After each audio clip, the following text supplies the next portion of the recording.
Last year, I did over $150,000 of revenue with my print-on-demand shop, meaning that I started a business utilizing print-on-demand partners to print and package products that I design, so that way I didn't have to own any inventory. And I've had lots of questions since starting this channel on what type of niche did you launch? Who were your partners at the beginning? How did you get that initial momentum going? And so today, I'm finally going to walk you through exactly that. It's story time on how I got started and where I saw that success, so that way you can maybe replicate those strategies into your early shop days. If that's interesting, buckle up. Today is going to be a little bit different. It'll be more of a story time version. I'm typically throwing up screens of here's this, here's that, and this is how you find it. This is all these different types of things. I'm just going to chat with you a very honest and casual conversation about my early days with print on demand. But to start off, I'll take you back to my headspace for launching a business. This was the end of 2022. We were going into the holidays, and obviously I was in a place where I could easily use a little bit of extra income to just have more flexibility on spending and paying for bills and doing all those different types of things. I also have watched plenty of shows, listened to plenty of podcasts, and there are a lot of tax advantages to having your own business. So at the very least, when launching my business, I thought, okay, I'm going to take a stab at this. I'm going to dive in and I'm going to learn how I might be able to launch this business.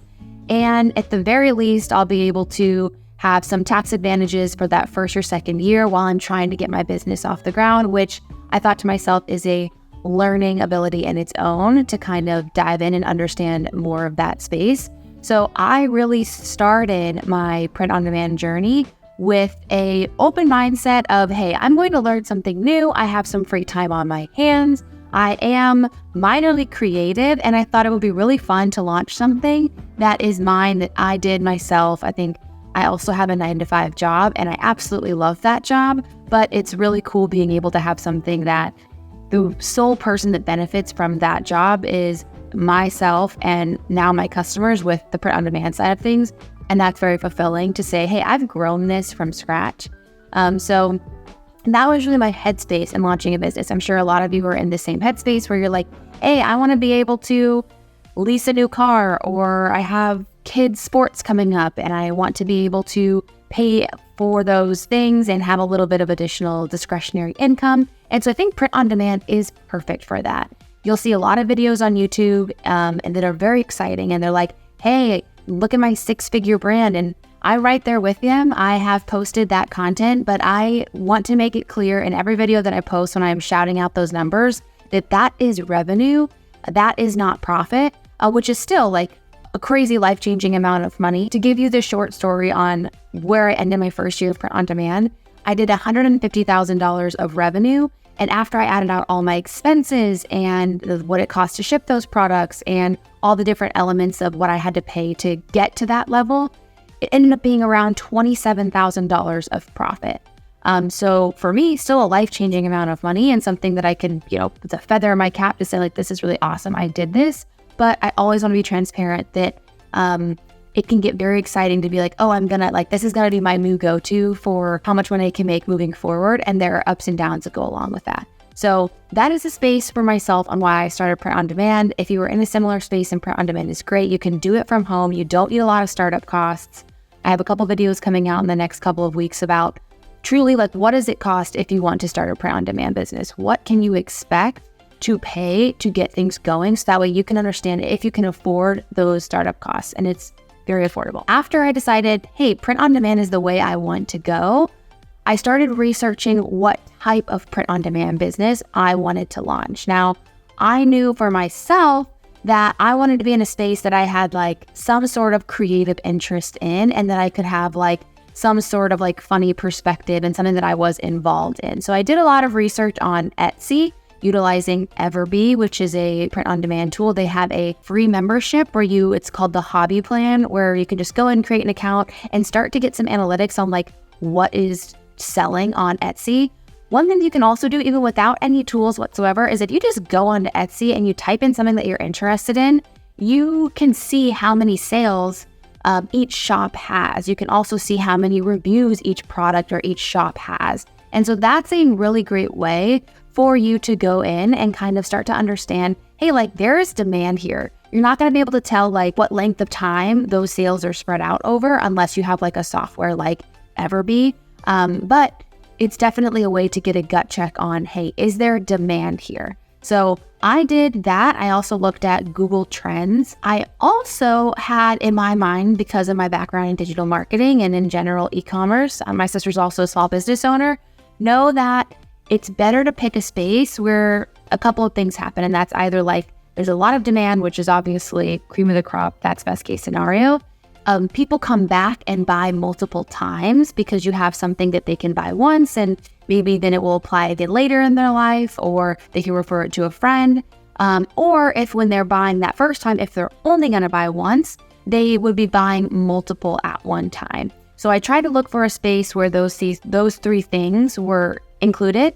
And I ended up landing on, unsurprisingly, did not rewrite the book, the bridesmaid and bachelorette niche. It is very clear to see that if you go onto Etsy, bridesmaid, bachelorette, those are cornerstones of Etsy. Those are categories that people are going to, and they are synonymous with those events in your life. And so it was an easy decision for me to launch into that because A, it's so fun. It's always being adapted on. People are coming in and they're probably buying multiple at one time. So there's lots of demand. There's multiple orders. There's the opportunity to be creative and do something different because the trends are always changing. And as a woman, I just had interest in that category. So it checked all of my own boxes of something that I think I could launch and do something fun with. After I decided on what I wanted to do, I thought up a brand name. I created a Canva account and I started creating a couple different logo options and some different like branding collateral just so I had that for my business. I also opened up a business bank account just that way I could keep all of my funds super clear. I am somebody that is very cautious and nervous about, okay, like how do I report this? What is the right way to do it? So I just want to make sure I was doing that. So I created a business bank account just with my local bank. I also then opened an LLC with my state, just that way I can keep all of the earnings separate between myself and the business. And there was no risk of if for whatever reason something happened and I got sued, which I was scared about, and now I'm not really that scared about it. I wanted to have that separation to mitigate that. It is not something that is necessary for launching on Etsy or Shopify. So just keep that in mind. It's something that I did. And then I also opened up a business credit card within the first couple of months of getting things going. And the reason I did that is with print on demand, you are getting lots of sales and you're spending a lot of money on things. As I mentioned, I did $150K of revenue, but only $27K of profit. The rest of that was expenses. So you can make a lot of money in points just by having a business credit card. So something that I would recommend looking into for maybe not initially, but for long term if you start getting a lot of traction with your business. None of that is actually necessary except for creating a brand name and creating a logo. But all of that happened within about a month or two of deciding I want to start a business. So it takes a little bit of time. You can move faster on it, but whatever. But the next step was creating designs for my shop.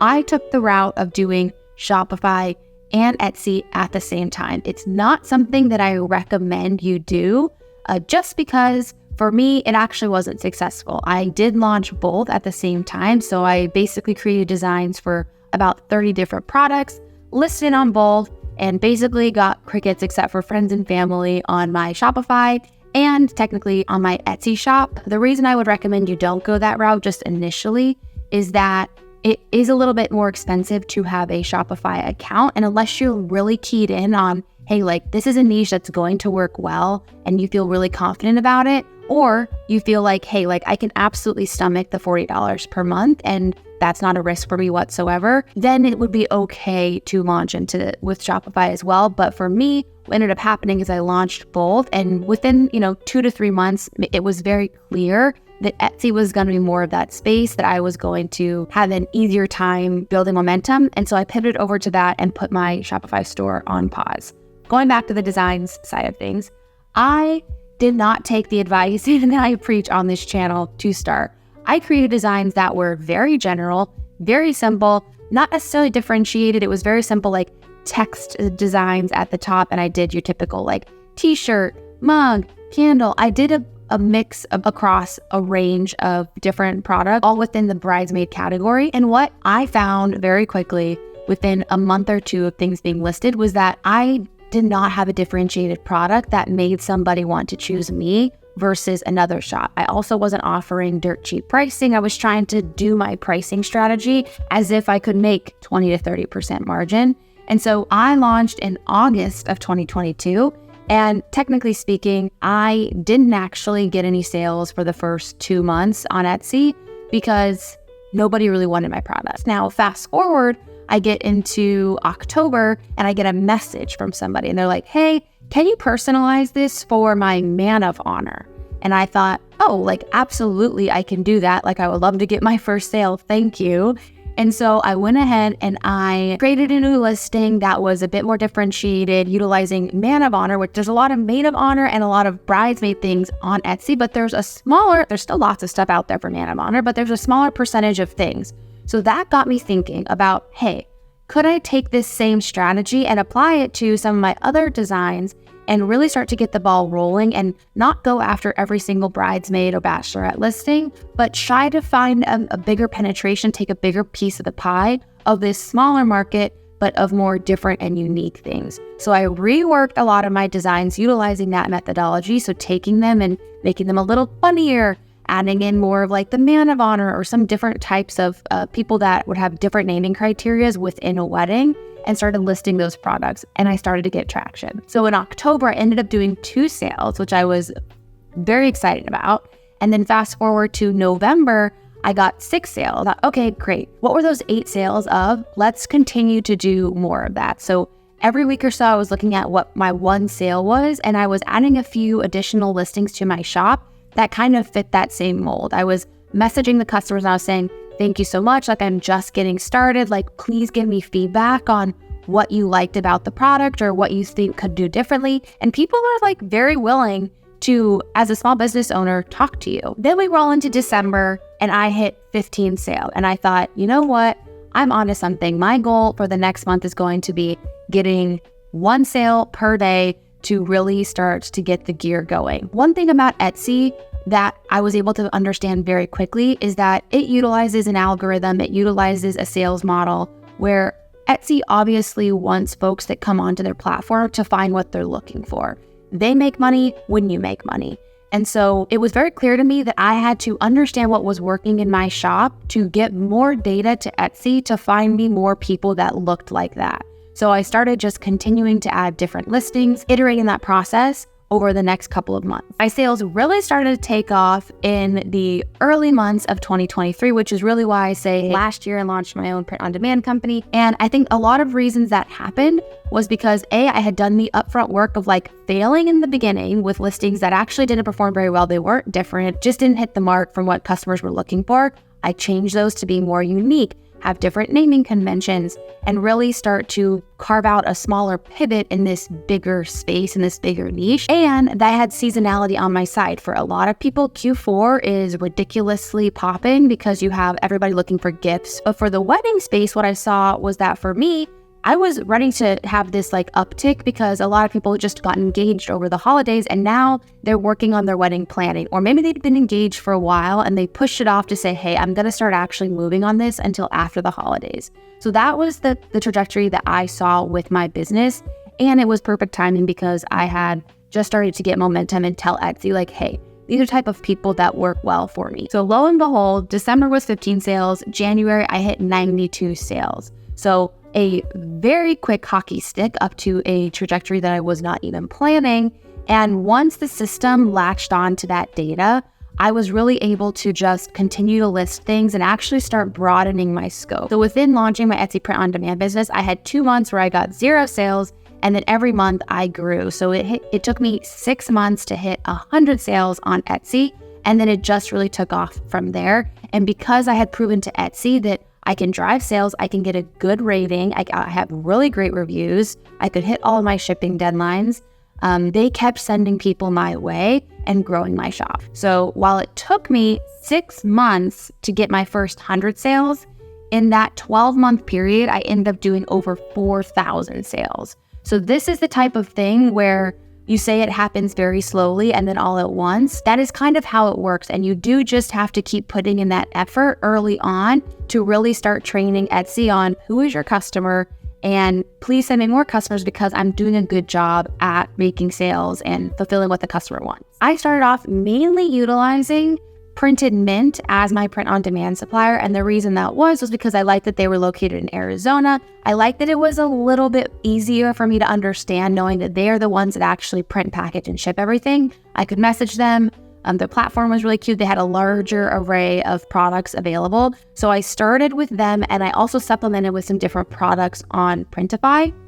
And then as I moved through my business, I continued to test different suppliers. You're always going to have like bad feedback every now and then from a product quality or something else. And so I just continued to find different suppliers throughout that year and even this year that had good quality and had a different product offering that I didn't currently offer in my shop. Because what you'll find is as you grow your business, you can expand beyond the original bubble that you had.